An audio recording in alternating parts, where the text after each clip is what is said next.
professeur agrégé en gynécologie obstétrique au centre de maternité CHU Fatima Bouguiba de Monastir.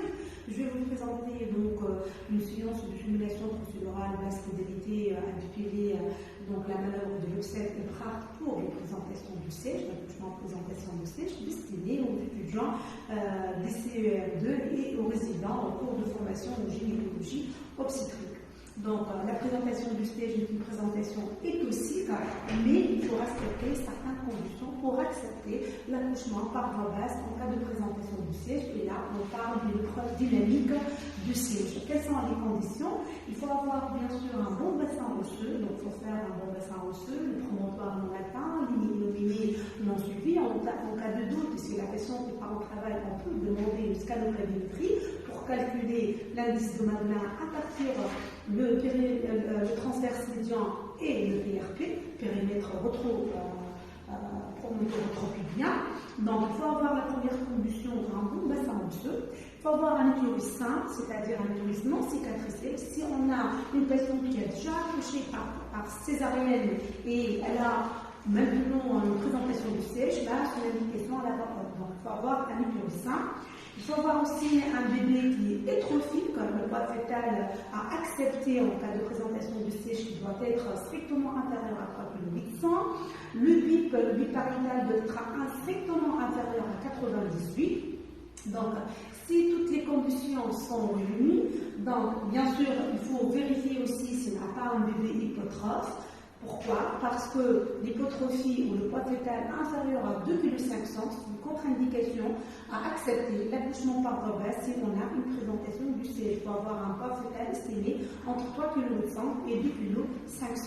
Si toutes les conditions sont bien réunies, donc on va accepter l'accouchement par voie basse pour le siège. Généralement, c'est le mode Vermelin. Donc la progression se fait de façon spontanée. Donc la sage-femme ou le médecin résident ou le médecin gynécologue accoucheur, il va observer bien sûr la progression du mobile fœtal. Et quand on intervient pour réaliser des manœuvres dont j'ai déjà cité, manœuvre de l'offset pour un défaut de dégagement des épaules et manœuvre de bras pour le défaut d'expulsion de la tête fœtale.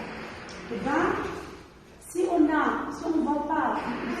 une non-progression donc des mobiles fœtales et la clavicule n'est pas donc visible, on va procéder à la manœuvre de l'offset. C'est quoi la manœuvre de l'offset? On va empaumer donc la partie basse du dos du bébé, donc on peut mettre la main sur le fesse, le 2 pouces sur le l'an et bien sûr notre doigt sur la face interne des cuisses. De cette manière-là, donc on peut faire cette manœuvre que lorsqu'on voit donc l'omoplate visible à l'œil nu, comme ce cas-là.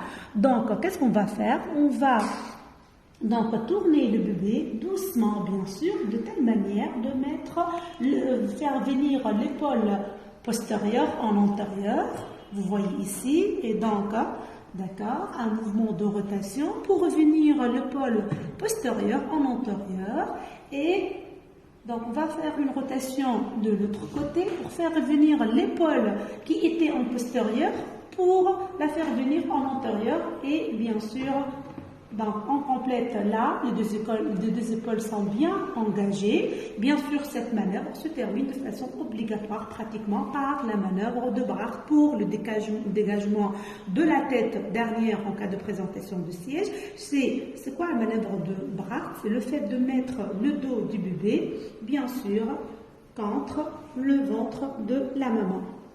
Et se termine l'accouchement en présentation de siège. Merci.